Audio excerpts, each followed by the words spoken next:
Hey, good evening. Thanks so much for coming to the Fine Arts Work Center for our Winter Fellowship Reading Series. It's wonderful to see such a big house.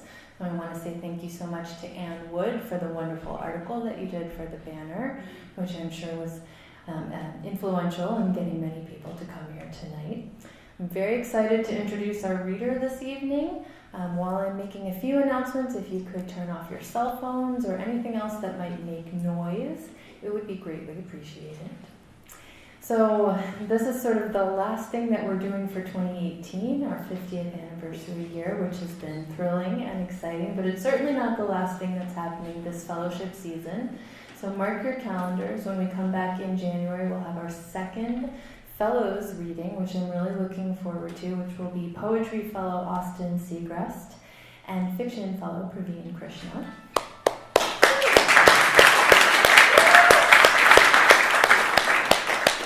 And all of our winter readings, of course, are free and open to the public, and we love to have you come and support our fellows and hear what they're up to. I'm also excited about January because we will begin having gallery exhibitions by our visual art fellows, which will be in the Hudson D. Walker Gallery, also free and open to the public, so we hope you'll stop by on Friday nights in the winter, have some wine and cheese, and talk to our visual art fellows and see the work they've been creating while they're here. And our visual art fellow, Stephanie J. Woods, will be starting off the visual art series on Friday, January 25th at 6 p.m. So I hope we'll see you back in January.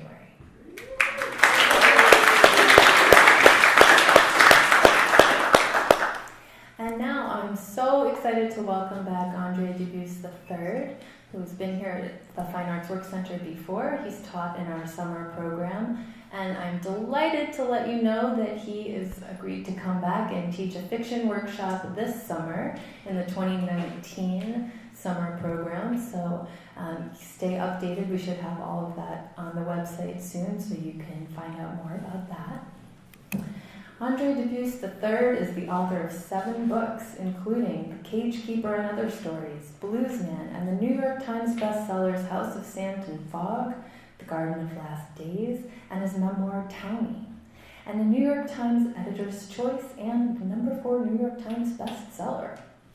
His work has been included in the Best American Essays and the Best Spiritual Writing Anthologies, and his novel House of Sand and Fog was a finalist for the National Book Award, a number 1 New York Times bestseller, and was made into an Academy Award-nominated film starring Ben Kingsley and Jennifer Connelly. His novella collection, Dirty Love, was published in the fall of 2013 and has been listed as a New York Times Notable Book, a New York Times Editor's Choice, a 2013 Notable Fiction Choice from the Washington Post, and a Kirkus Starred Best Book of 2013. And his new novel, Gone So Long, was just published in October 2018. I know some of you didn't get a chance to buy it, but I know Jeff at East End Books is ordering some, so you can stay tuned and grab them over there. Mr. Dubus has been awarded a Guggenheim Fellowship, the National Magazine Award for Fiction, 2 Pushcart Prizes, an American Academy of Arts and Letters Award in Literature. His books have been published in over 25 languages, and he teaches full-time at the University of Massachusetts Lowell. He lives in Massachusetts with his family.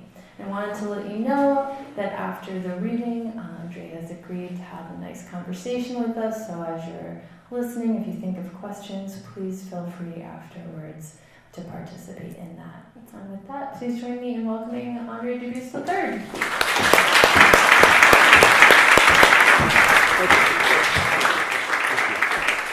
How are you?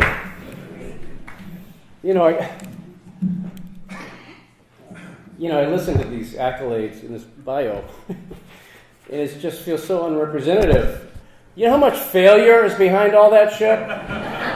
Like 90% failure. Let's just be clear about that.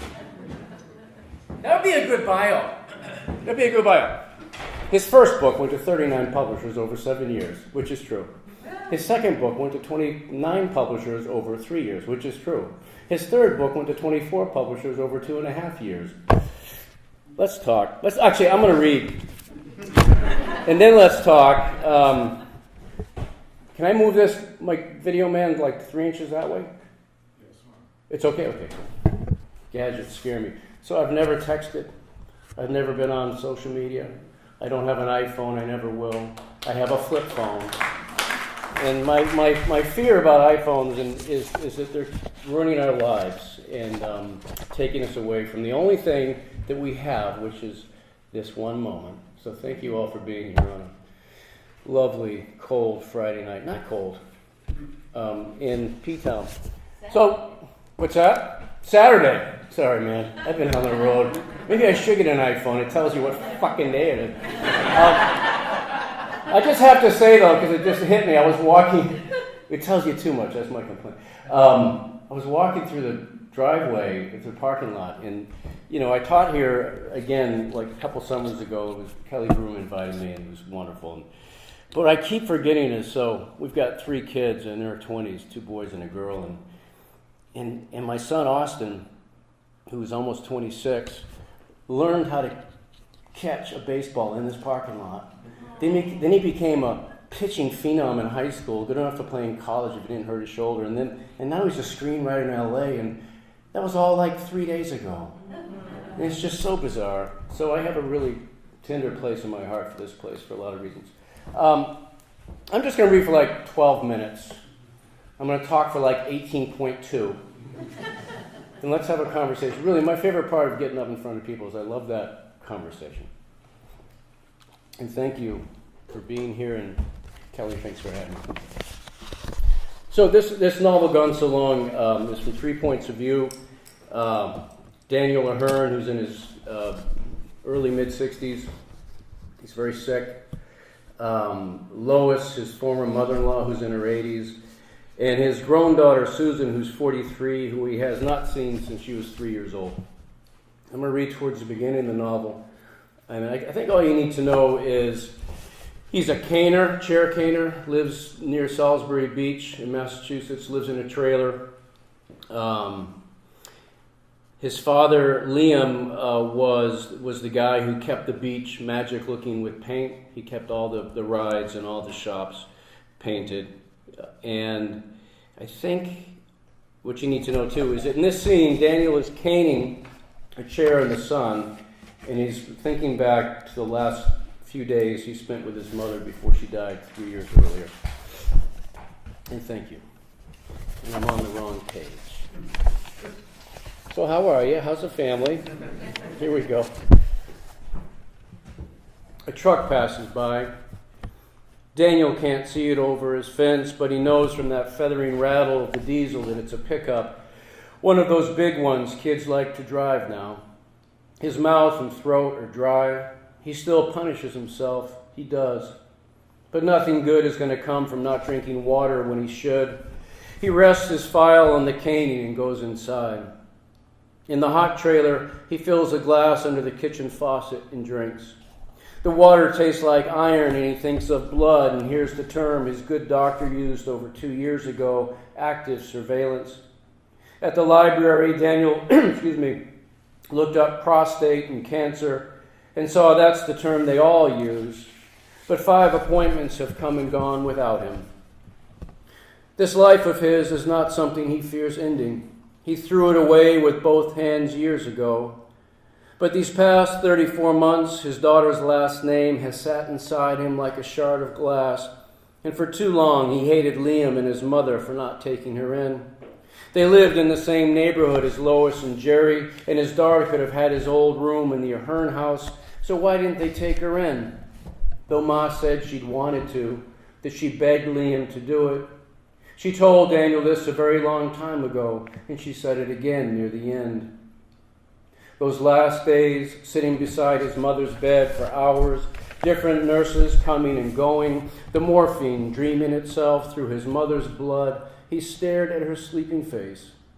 She was past 80, and for the first time she looked beautiful to him.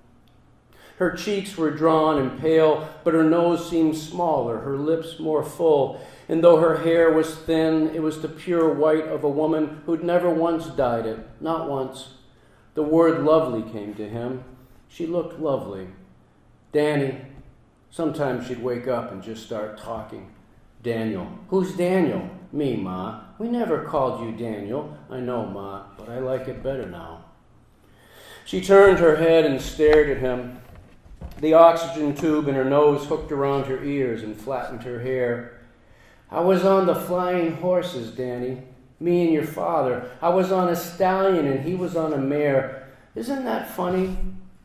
The Broadway flying horses. Liam's pride, maybe his only one. A carousel of 4 chariots and 46 hand-carved wooden horses, 3 dogs and 3 goats. Some Danish sculptor carved them in 1890, but for years Liam Ahern kept them alive, using a different color of Japanese oil paint for each bridle, mane, saddle, and tail. Not one horse like the next, each one a song. At one time, his old man must have wanted to be a real artist, one of those guys who hang their paintings in fancy galleries where rich people stroll, sipping wine and writing big checks. Maybe he wanted to be famous. Daniel doesn't know, because his father never talked, ever. It was like living with a very old man years before he got old. Could I have some ice? Daniel filled a spoon with crushed ice from the Dixie cup on the stand. He placed it on his mother's tongue, and she took it and pursed her lips and looked up at the ceiling, her eyes roving back and forth as if she were scanning a crowd. Outside her curtained window, there was bright sun, and a nurse laughed on the other side of the open door behind him, and maybe that's what made his mother turn back to him then, that laugh, a cool trickle down her throat, she and her long-dead husband riding the flying horses. I wanted to raise her, Danny. Don't think I didn't, because I did, honey. I know, Ma. Though he did not know it. He'd never seen this woman ever fight for anything, even a scrap of attention from his father. But right then wasn't the time for fighting. Daniel was 60 years old, sitting beside his mother's bed in that small room that smelled faintly of urine and cotton and old skin. He was 13 again, 14, 15, home from school for days because he could never hold in all that lay so hotly inside him. He'd be kicked out once more, but his mother never scolded him, never yelled. She never told her husband either. Liam left for work before Danny was supposed to leave for school anyway, and she'd make her son pancakes or eggs and bacon, and she'd let him lie on the couch and read his comic books. The Avengers, Blue Beetle, though Enemy Ace was his favorite because the hero was a World War I German fighter pilot named Hans von Hammer, the Hammer of Hell. And he was misunderstood by everyone, but had a code of honor and never shot down an injured or helpless pilot. Sometimes his mother would sit beside Danny in her housecoat, smelling like coffee, Ajax, and sweat, and she'd ask him to read her an episode, and he would. He could feel her watching him as he read, though, and when he turned to point out some action on the page, he'd catch her staring at him, a love in her eyes so deep it made him feel shy and like going to another room. But there was only his bedroom or the bathroom, and now, 45 years later, after all that had happened and all he had done, an oxygen tube hooked under his mother's nose, she turned her head on that hospital pillow and gave Daniel that same stare, her eyes so clear and steady with it that he had to look down at his hands. Her last name is Dunn, Danny. That's all Lois would tell me. His mother-in-law, Lois. He still thinks of her that way. And not Dunn, but D-U-N-N, Dunn, right? Susan on his lap, her small ear pressed to his chest, his hand completely covering both her knees. Why'd she tell you, Ma? Ice, honey. Her eyes were on the Dixie cup. Daniel took the spoon and scooped crushed ice on it, dripping cold water onto his mother's wrist, IV, sheet, and chin. Susan Dunn. Not Susan Laurie Ahern, but Susan Dunn. 3 when he disappeared, 20 when he was paroled, and not one visit from her. 40 years old, 3 years ago, as Daniel tilted the spoonful of crushed ice into his old mother's open mouth. Did you tell her it was for me? His mother swallowed and shook her head. Behind Daniel's eyes was a white sky. It was all you could see from the yard. No treetops, no telephone poles or wires, no roofs of buildings, only the sky above the corner towers and 22-foot concrete walls and razor wire flashing in the sun. That patch of sky, it was cruel in its hint of how big and endless it really was, and it was cruel how slowly the next words from his mother were coming. "Where does she live, Ma?" "She wouldn't tell me." "Did you ask her?" His mother nodded. Her eyes were on the ceiling again, scanning back and forth, back and forth. The oxygen tubes in her nose looked crooked, and she seemed more tired than she'd been only a minute ago, as if that minute had been years.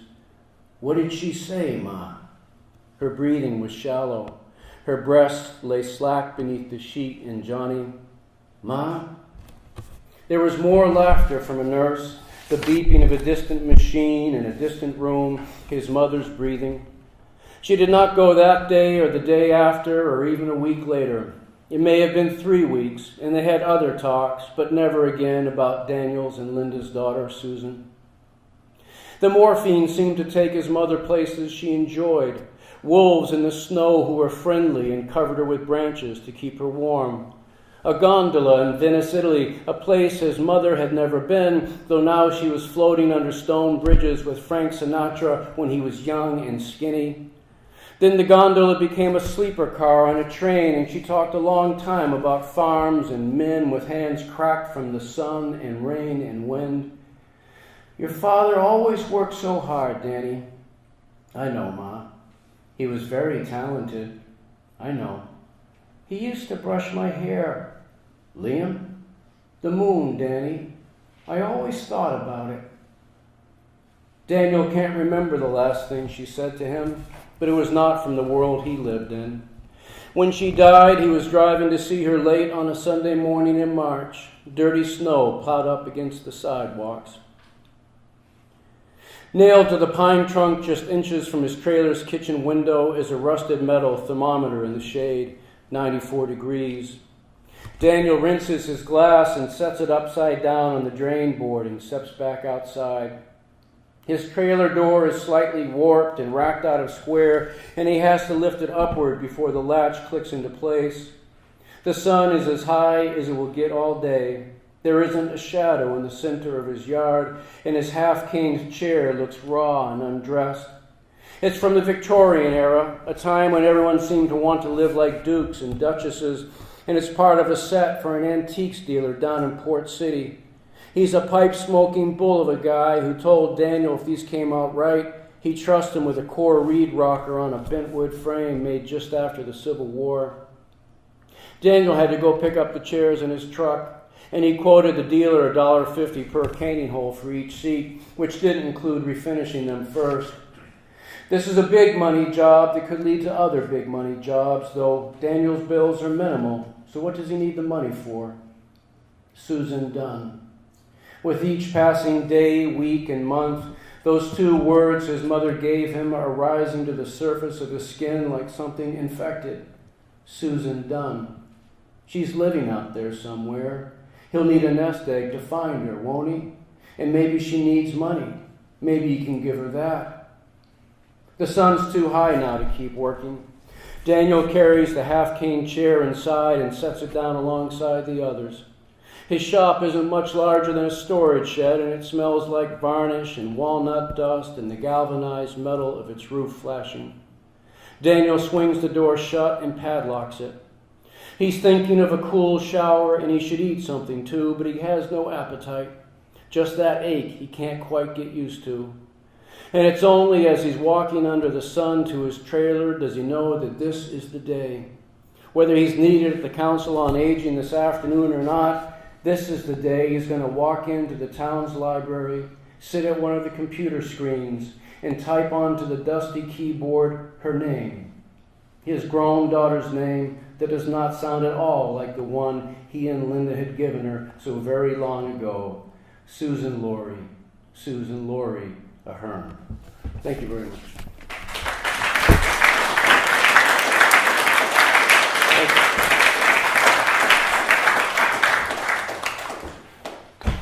I know the room is full of artists and writers and creative human beings, so let's talk about that kind of thing. Quotes from any writer, and I quote a lot of writers. My wife says, honey, you have no wisdom of your own. It's just like a Rolodex of other people's wisdom. I said, it's called attribution, darling. Faulkner was asked late in his life, Mr. Faulkner, what's the main thing a writer needs to have a shot at doing what you've done? He said, well, I used to think it was talent, but I don't anymore. He said, I don't think it is talent. Does anybody know what he said? He narrowed it down to one quality of mind. It's a pretty famous answer. I'll just tell you what he said. He said, no, it's curiosity. And his exact phrase was insight, to wonder, to mull, and to muse why it is that man does what he does. And if you have that, talent makes no difference whether you've got it or not. I just love that because it works for me. And, and I've been teaching creative writing now for, I don't know how many, almost 30 years at the college level. And it seems to work a lot better for people who try it instead of outlining. If they just step one terrifying word at a time into their psyches to see what they find, it seems to go better. I know it's always gone better for me, you guys. It's always gone better if I set out not with something to say, but with something to find. And honestly, if it's better if I'm not trying to say a thing, if I'm just trying to find something that might be worth expressing. And it's always a surprise. And I don't know about you guys, but one time I tried to fall in love with a person. Do you ever do that? You go, oh, she's just right for me, or he's just right for me. Got all the right punch, just everything, click, click, click, pop. And it came time to kiss, and it was like kissing my sister, my aunt, my mother. It just didn't work, right? You can't make yourself fall in love with, you fall in love with someone or you don't. And in my experience, you tend to fall in love with people who aren't even your type. I'm married, my wife's not even my type. We've been happily together for 31 years. Don't tell her I said that. In the same way, and I bring that up because I think in the same way you can't choose what you're curious about. You're either drawn to something or you're not. So, my novel, The Garden Last Days, came out in 2008, and it's a big, long, intricate novel told from many points of view. But it came from one image I had of a wad of cash on a bedroom bureau. And one of my favorite lines from Flannery O'Connor is from one of her essays from Mystery and Manners, her posthumously published collection, where she says this. She says, there is a certain grain of stupidity the writer can hardly do without. And that is the quality of having to stare. And so I've learned to just trust the images that come. So I began to describe like you would sketch it. I began to describe the cash on the bureau, and then I noticed that there are palm trees outside the window, which is weird because I've only lived in New England and a few other places, but never places with palm trees. And then, I'm thinking, well, maybe they're the tips of a waiter or a bartender, and I'm hoping that they weren't because I've done a lot of that kind of writing. And it turns out it's a stripper, and I'm not trying to sound sensitive or evolved up here, but I'm not a strip club guy. All right, I went to 2 strip clubs in my 20s at the time, and it was at the Golden Banana in Saugus, at these depressing bachelor parties that were way too expensive, depressing, not boring, but it's not my scene, man. And so I don't know where this is coming from. And in the very first writing session, I discovered that she's got a 3-year-old daughter. She's a single mom. She's in her 20s. And she works at a strip club, and she's got no one to watch her kid, so she's going to bring her kid to the strip club and have someone there watch her. This is in the first writing session. And I think later, much later, I discovered where that image somehow got planted in my psyche. So after that horrible Tuesday in September 2001, we read these strange stories of these genocidal maniacs going to strip clubs on both coasts of Florida. And a handful of them even hired call girls and prostitutes before the attack. And I couldn't get my mind around that. How can you be so extremist in your interpretation of Islam that you commit suicide and genocide, but then go to fallen places, unholy places like that? But what I found, you guys, I was even more curious about is what would it be like to be a woman who's danced for one of these brainwashed guys, and then after the smoke is cleared from that horrific day, to have some of their money in your bank account. And that's how I felt. Thank you. And that one question fueled the whole novel for 5.5 years it took to write. So I have this memoir called Townie that came out in 2011, and I had no intention of writing a memoir at all. I had only read one. And by the way, I hope you've read this one by Tobias Wolff, This Boy's Life. How many of you read that? You're in for a treat if you haven't. It's a masterful memoir by one of our greatest short story writers, Tobias Wolff. So anyway, I'm working on an essay. So my son, who learned how to catch a baseball in this parking lot, he and his brother and their sister Ariadne's in the middle, they had really kind of normal, sheltered childhoods. I did not.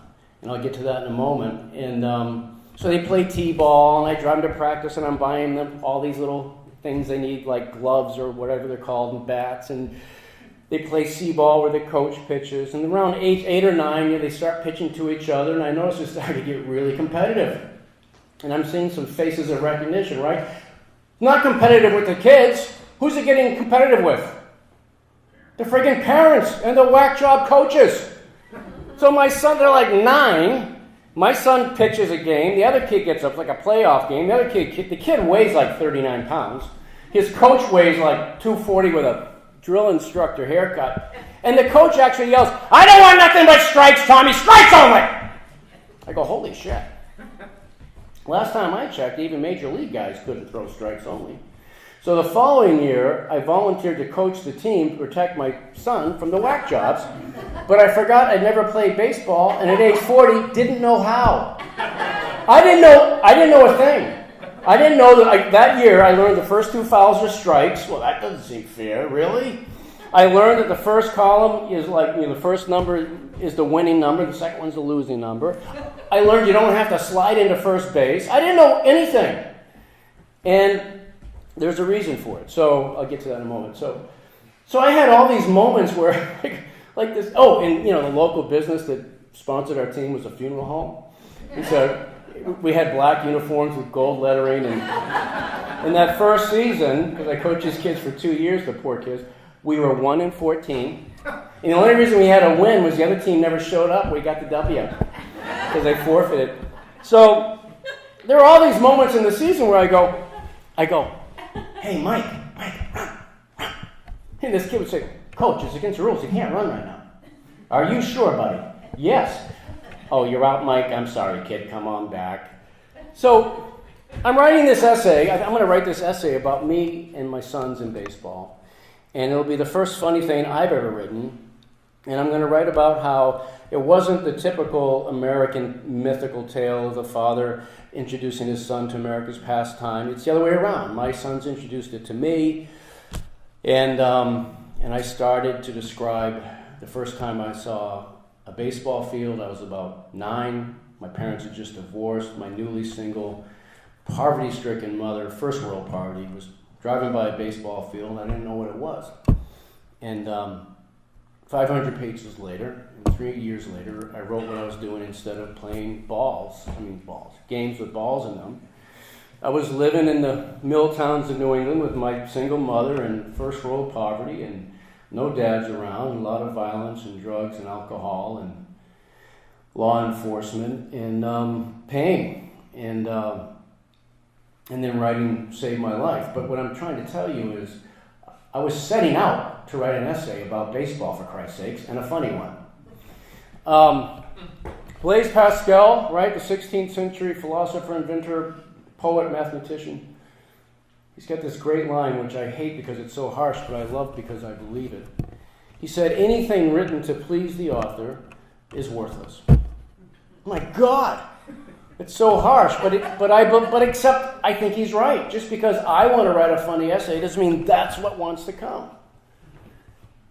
So I'll just tell one more little writing story, then I'll shut up, and I'll shut up. You can ask me a question and shut me up that way. So I was working on a screenplay, and it's not what I'm not a screenwriter. But it came about in an interesting way. Boston Magazine asked me to write an essay on a guy at Walpole who got 2 life sentences. And what makes the story really interesting is he changed his life. He really became a good man in prison. He redeemed himself and really changed. And this is when Norfolk Prison in the 70s was far more progressive, and there were actually programs to help men change their lives. Long story. he ends up escaping, spends 20 years on the lam, where he's on the church board of the Unitarian Church. He gets prostitutes off the street, helps them find jobs. He helps poor kids, low-income kids, and sets up daycare centers for kids in the projects. He was a good citizen. But he began to make a name for himself as a performance poet, and he was Massachusetts' #1 most wanted for 20-something years, above Whitey Bulger. Whitey Bulger was #1 with the feds, but this guy was #1 with the Mass State Police. But he began to make too big of a name for himself as a poet. You would think, gee, poets never get attention. This is the one time he gets some, and the state cop says, that's not J.J. Jameson, that's Norman Porter. They arrested him. He's an MCI, Sousa Baranowski, and he'll die there, sadly. So I wrote this piece about him, and then he got a bunch of movie attention, and Norman, the inmate, and his lawyers wanted me to write the screenplay, and I said, well, maybe I'll try that. And I spent a few years on it. I'm not good at it. But I was interviewing this man who had done time with my guy. I spent 2 hours with him. I bought him lunch, and just to get details, prison details and Norman details. And I liked the guy. It was great company. He was probably in his mid-60s. He seemed very gentle and kind of sweet. He was very attentive. He was read a lot of interesting books, volunteered to help the elderly. I liked him a lot.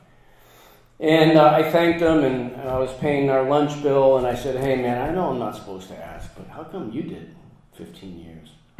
Oh, I killed my wife. Well, that was my reaction, what you just did. And so I gasped. And you don't have to have read my memoir, Townie, but I have a particular hatred of male violence against women. I mean, and kids. I saw a lot of it growing up. You probably did too. As a young man who was bullied a lot, and then I changed and became a fighter and a boxer. I was actually a vigilante for years. I'd go to a bar where I knew I could find trouble easily.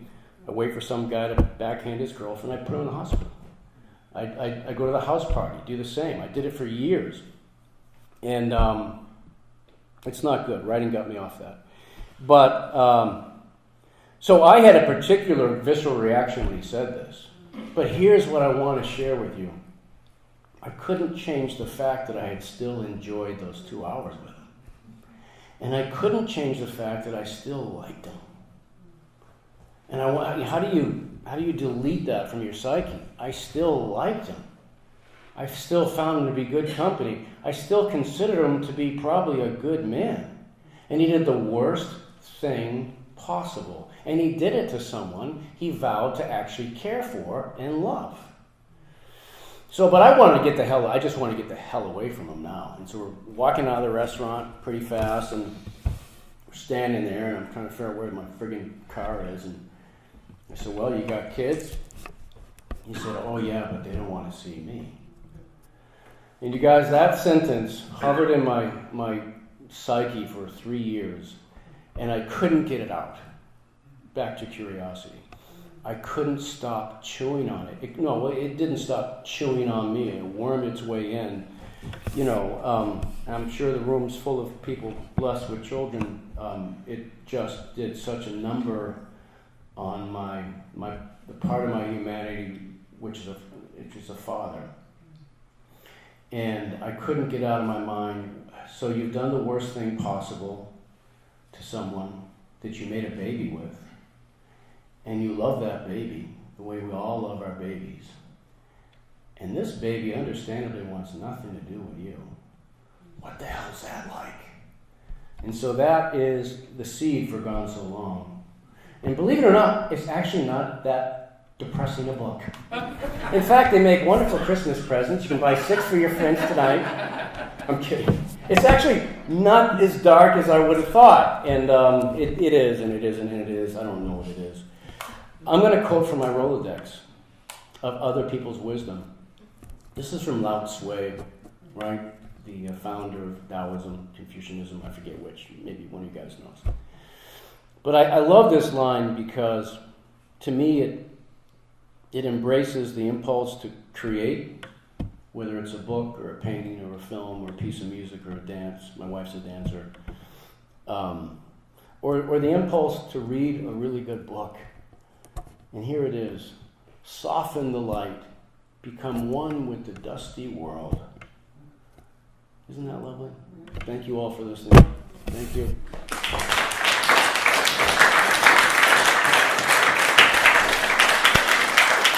Thank you. What do you want to chat about? Lawsuits? I have a funny physical threat story. Want to hear it? So my sister Suzanne, by the way, so we all grew up scrappy. It was like a lot of people. And my sister's first husband was a terrible alcoholic beater, and she was able to get away from that. And I'm proud and grateful to report that she's now a national leader in domestic violence prevention. I mean, she worked closely with the Obama administration, like really closely. Twice, a few years ago, twice within a few months, I would call. We talk almost daily. We're very close. Her name's Suzanne. And I'd call her, and she'd, hold on, honey, I got to call. Honey, I got to take that. It's Joe Biden. And so I call back.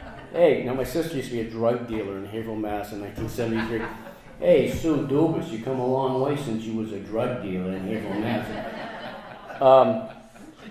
But, so she comes into my house after I publish this memoir, Townie, this accidental memoir that came from that failed essay about baseball, and which I still hardly know how to play. And she comes and she says, hey, honey, have you read this thing about the guy who's going to, it's Townie. I said, honey, I never go near I never Google my name. I never read a review. I don't want to read anything. Honey, you might want to read this one. So I get my glasses, and it's a printout from some literary blog or something. Character in Dubus's memoir vows revenge. So I start to read it, and the blogger guy is interviewing this guy in a strip club. I know where it is, even though I wasn't one of those guys. And within seconds, I know, like a paragraph, I know who it is. And in my book, he almost beat me to death in 1979. I weighed about 160, he weighed about 250. And he's just saying, look, Dubus is a prick. He's all full of himself. He was on friggin' Oprah Winfrey. He thinks he's somebody special. I'm going to beat the shit out of him again. And I read that. And then I kept reading it. And then it got actually poignant because I felt that really behind that, it was a pretty long interview where he just went on about how he's going to beat me up again, is that it seemed like the whole subtext beneath it was, how come he gets to have his story out there? I got a story. I got a lot of stories. And that kind of broke my heart. And I thought, man, don't we all? Yeah. And I bet yours is far more interesting than mine. So go write it, and you'll be too busy to beat me up. But nobody asked me a question. I came up with that. I'm going to call on someone. Yes, sir. I have a question about the memoir writing process. So I read Townie about a year ago, and there are moments that, through a lot of the book, I feel like I'm like watching you, younger you, through the lens of like a wiser, like older version of yourself. But there are these moments where like that kind of goes away, and we're like deeply in detail and like just very much rooted in scene. Yeah. And I love those moments, and I'm wondering if those come from you just having a great memory for detail, or how much of that was like you taking a kernel of memory and taking some like creative liberty to kind of flesh it out. No, I'm so glad you asked. I'm so glad what's your name? My name's Jake. Hey, Jake. It's such a great... Did you guys hear his question? Good volume over there. It's profoundly important because, I tried not to take any liberties of any kind. But the memory does, right? The human memory does. I was on a panel with some memoir writers, and this lady had a pretty famous memoir, and someone said, well, what about the character? She said, oh, that's a composite of my 7th grade teachers. I said, you can't fucking do that. You can do that in a novel. You can't do it in a memoir. You can't have a composite in a memoir. This is supposed to be one person. It says memoir under the title means, dear reader, I didn't make any of this up. And I didn't combine people. And so I worked really hard on that, but who knows how accurate the memory is, And there's this interesting thing about facts versus truth. Real quick, and I want to get to the real question about memory. I'm getting to know some of my cousins. They're all from Louisiana, so I'm getting to know some of them now. 5 of them are sisters. And their dad had an insurance business. And he had died. And they're at my house. I just fed them. I'm washing the dishes. And one of them says to the other, "Oh, I just don't think Dad loved us at all." So I turned the water down. We start listening. Jesus, what's she going to... And I began to think about my uncle, whom I didn't know well, but I knew his story. I knew he worked like 100 hours a week running his own insurance business.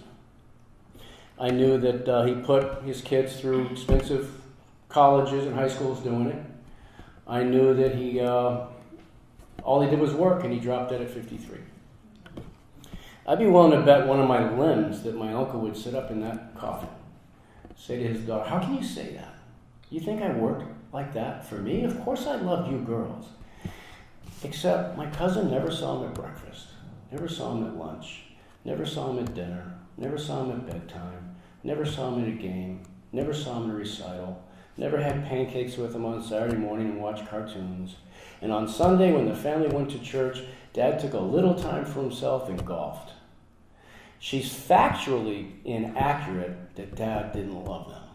But her truth is, she felt unloved. And to me, that's the province of the memoir, and that's the province, but you can't make stuff up. So, Jake. Ron Carlson's got a great line I love, and I find very helpful about writing. Said, "Details are for the writer only. They are the instruments by which we steer." Right? I mean, I can't, writing a novel writing fiction, I can't even begin to get into character unless I know where he or she is. Do they need to pee? What time of year is it? Weather's always important. I mean, if we were having this conversation and outside it was noontime in August, we'd be having a totally different human moment. We might even be talking about different stuff, right? The details steer it. So I found the same to be true, Jake, writing the memoir. I actually have a really good memory for quotes and song lyrics, but I have a terrible memory in other ways. Like I'll see a movie tonight, Valentine's Day, buddy, brand new movie. But so then how can you summon memories 40 years old? It has to do with a combination, I think, of that curiosity Faulkner talked about. So just empty yourself. Just try to get back to the fragment you do remember. I'll give you an example from Townie. So my brother Jeb and I, we have 2 sisters, and he and I and my mom. And we lived in this tiny, ugly, falling apart little rented house my mother couldn't afford. Across the street lived a guy who ended up doing time, forgive me, but this is just the truth, for raping his 27-month-old niece. His brother preyed upon me. There was a guy up the street who stole our bikes. My mother had a boyfriend who had some money. He bought us bikes, all 4 of his bikes. They were gone within 6 hours. The guy who stole it became a future prize fighter and died of a heroin overdose. In the book, he's Cody Perkins. So I'm just trying to capture what it was like to be there. We moved, 14 times before I got out of high school. Sometimes 3 times a year for cheaper rent. And I'd be sitting at the stoop, so I just remembered the smell of dried urine on the sidewalk from the drunks who'd stumble home from the corner bar. A couple of times walked into our house and just peed in the hallway. And when I recorded with my pencil the smell of dried piss, I remember that other smell. That triggered the memory of that sweet smell, the lead paint flaking off the clapboards. Although the 11, 12-year-old me didn't know it was lead paint, but I wrote paint. And when I did that, it triggered a memory of, on one of those days where Jeb and I are sitting in the smell of piss and lead paint with nothing to do and no friends and scared of the neighborhood, Cody Perkins and his boys sees us and they chase us down the street. And we're running down the street, across the street, into the lumberyard, past a forklift, over a stack of plywood, over a barbed wire fence, chain link, into a weed lot, underneath a dock, where we hid. And on one of those days, the Coast Guard pulled a drowned man out of the Merrimack River into a boat. Now, when I set out to write that day, I totally forgot about the drowned man. I had buried that memory. But and who knows? I mean, it might not have been on the day that Cody. No, for sure. That's how we got under the dock. We were escaping Cody Perkins, whose real name was something else, and that's what happened throughout the whole writing of it. If I would just sit there with legitimate curiosity and openness and receptivity, and then record the one or two things I did remember, it triggered other memories. I mean, therapists do it in therapy. They get you to, if I've read. If you go to therapy, this is what they do. Kidding, I've been in all kinds of therapy. I recommend it. Does that help? Does that make sense? Yeah. What else? What do you want to talk about? We don't have to. Then I'm going to recite you a poem. Yes, sir? I was kind of fascinated about the detail that you talked about with respect to the 9/11 bombers. I'm wondering how you would find out something like the fact that these guys went to these prostitutes. And I looked at, we go to a sleepy little place in Florida called Venice. Yeah. I'm down there one day with the airport, and the guy says, "This is where these guys trained to." I was astonished. Yeah. Something like. So how do you come up with these fascinating details or things like that? How does it work? Well, let me just say about that. So yeah.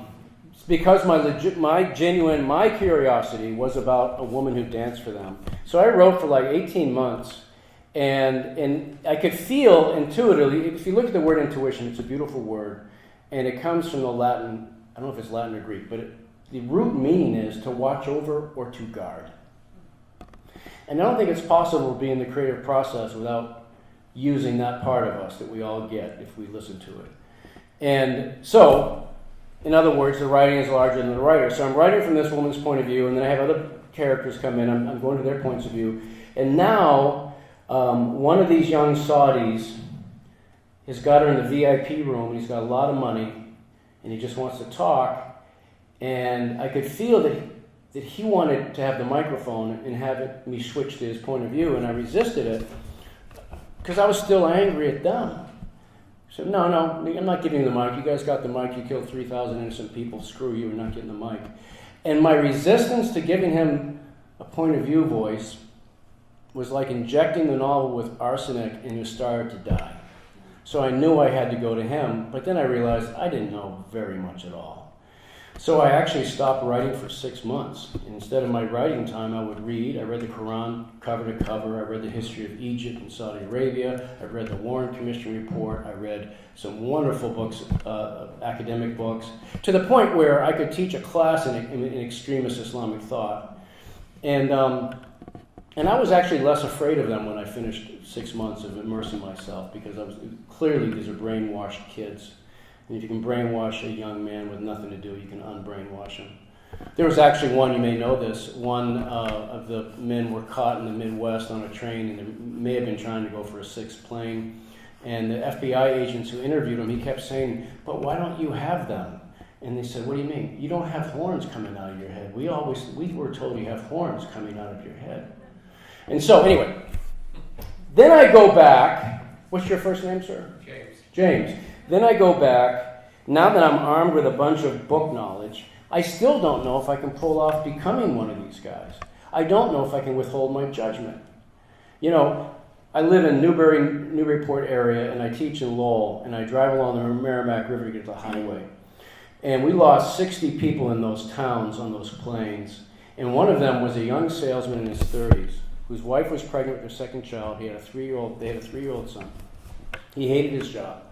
The morning of 9/11, he turned to his wife and said, "I'm going to quit this friggin' job because I'm not seeing you guys enough. All I do is live on planes and hotel rooms." He woke up his son. It was like 4:30 in the morning. He never would wake up his son.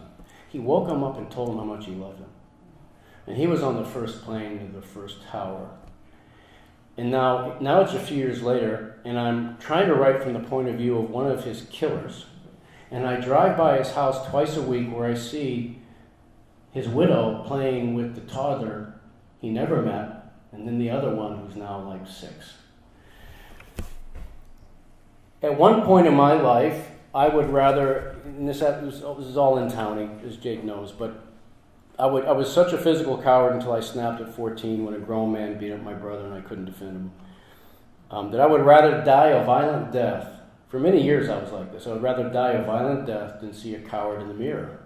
And that made me a very dangerous kid. I wasn't a tough kid, but I was really dangerous because I wouldn't not fight anyone.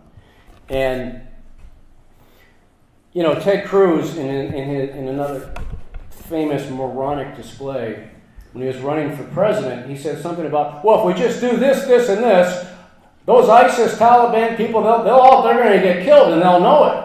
And I think, you moron. Read a book. That's their wedding day. Martyrdom, this is their wedding day to Allah. They're going to Jannah. They're not afraid of death. They're embracing it. And so now I've done all the reading, and I'm trying to become my character, Bassam. And within like 15 minutes, I feel myself sink into his body. Because I, too, at one time, embraced death. And that was my way into him. And then I was able to suspend judgment for the whole writing of his character. Yeah. It's another cheerful little book, though. Yes, sir. What was the initial impetus for House of St. Fog? What's your name? First name? Yeah. What is it? Lawrence. Lawrence. Hi, Lawrence. He said, "What was the initial impetus for House in the Fog?" All right, I'll try to be brief. So I was working construction. I was writing at like 4 a.m. or at midnight. A buddy of mine taught at Emerson College. Beautiful writer. He published a book, and I had just published my first book, a collection of stories called The Cage Keeper, which 4 people read, 3 of whom were my mother. But he gives it to the head of the department and says, "Hey, this guy, you know, he's got construction hours and he needs better writing hours. You should hire him to teach a class." So he hired me to teach a writing class. But I'd never taught a writing class. And I didn't have an MFA. I had a BA in sociology and political economy. So I go to this class at Emerson College, and I've got like 20 kids. They're 18 years old. I said, "So what are you guys working on?" They're just staring at me. "How many of you guys are working on something right now?" One hand went up. Charlotte, she had a 600-page fantasy novel. Everybody else, nothing. So, shit, I got to get these guys writing. You guys, you know where I get good ideas for stories? And I reached into my bag. The Boston Globe. Look at this. You got like local news stories. Like the less the better, because then your curiosity has to show up. I said, "Oh, look at this one. This woman in the Bay Area of California gets evicted from her house for failure to pay back taxes. She said she didn't owe them. They evict her anyway, repossess the house, and auction it off. Oh, but look, it looks like it's a bureaucratic computer error, wrong house. They screwed up." This happened a lot. But the man who bought the house in a legal fair and square auction was under no legal pressure to buy it back, or sell it back, and he wasn't sure he wanted to. I looked at him. I said, "You guys, that's interesting, right? When you guys should write about that?" They just stared at me and go, "Well, I'm kind of like it myself." So I cut it out. So that's part one. And I put in my little story idea notebook. And okay, so years earlier, I fell in love with an Iranian girl in college. And I didn't know where Iran was. I just knew I loved her accent. She was beautiful in every way. And, you know, it took like months for her to know I existed. And then I quickly discovered you can't date a Shiite Muslim girl from Iran the way I would date from Haverhill, Mass., which is, hey, Kelly, I stole a 6-pack. It's not too warm. Want to drink it in the parking lot, honey? Well, shoot 'em. There's a date with me. I'll walk you home now. No, I had to date her entire family. So her mother had an apartment right next to the college. Make no mistake, to really, and I want to be respectful here, but to make sure the 2 girls are virgins. The boy can do whatever he wants. It's a horrible double standard, but the girls have to be chaste all the way to marriage. So I had to date the whole family. I couldn't even see her anywhere but the house, the apartment. And so I'd be sitting next to the brother, the mother, the little sister. My girlfriend was way over there. It's as close as I ever got. We'd sit around the sofa eating Persian food, things. I learned things like Khoresh Adam John, Baram John, Abgush. I learned how to do baby talk Persian, like I love you, man du septaram. Beer, Abijo. Kiss me, mama baboos. And one day, I'm sitting there and I'm falling in love with the whole family and the culture, which is a beautiful old culture. And one day there's a new photograph on the wall, and it's black and white, and it's a picture of the Shah of Iran and a bald guy, and they look like they're pals. I said, hey, that's the Shah. Yes, Andre, we know it's the Shah. Oh yeah, it's your country. Who's the other guy? Oh, that's Baba. Baba, that's a Persian word for daddy. Your dad knows the Shah? Oh, he worked very closely with him. And he's coming here next month, and he's looking forward to meeting you. Shit! And he comes, and I never met anyone like him. So I grew up in blue-collar neighborhoods, and my thoughts about male power were physical. You know, a powerful man can push 300 pounds off his chest and knock a guy out with one punch, until I met real power. This guy maybe weighed 130 pounds. He was about 5'6", but he carried himself with such bearing. And he spoke very slowly, all the time, like a man accustomed to being listened to by everyone at all times. And he scared the hell out of me. But now I'm dating him too. So I got the father, the brother, the mother, the sister, the girlfriend. And I began to really respect and love this man. He was a colonel in the Shah's Air Force. He bought F-16s between Israel and the United States. And he worked for a bloody dictator who we trained. I watched how sweet and kind he was with his kids and attentive to his wife. And because their entire nest egg they didn't want to touch, he was working 16 hours a day at menial labor. He was working at Haverhill, one of the shoe factories, stamping shoe soles for 8 hours. And then at night, he's doing the convenience store gas station, working there. And because his wife spoke very little English and was frankly pretty depressed, he would also do the grocery shopping quite often. So one night, I'm there around midnight, and I'm helping the sister type a paper, and because now I'm just like part of the clan. And my girlfriend asked me to go help her father with groceries. It's like midnight. So now I'm in the elevator with the colonel, and he's got groceries around his feet, and he looked really old and haggard and really depressed. And I was like 19 or 20 years old, and he said to me in his very thick accent, you know, Andre, I used to work with kings and queens and presidents and vice presidents and prime ministers of entire countries in my office by myself.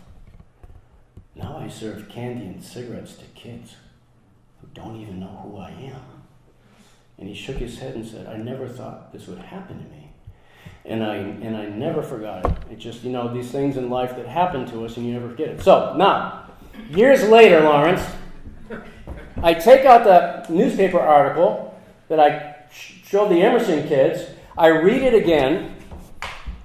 It's like 3 years after having cut it out of the paper. And then I read it again, and I see the man who bought that house in a real auction had a Middle Eastern name, which I hadn't noticed the first time. And it was probably Arabic and not Persian. But I immediately saw that colonel in the elevator. And the question was, what if this Iranian colonel bought this house? And 4 years later, there's your depressing little book. Have I taken enough of your time? I mean, I've enjoyed it, but thank you. Thank you.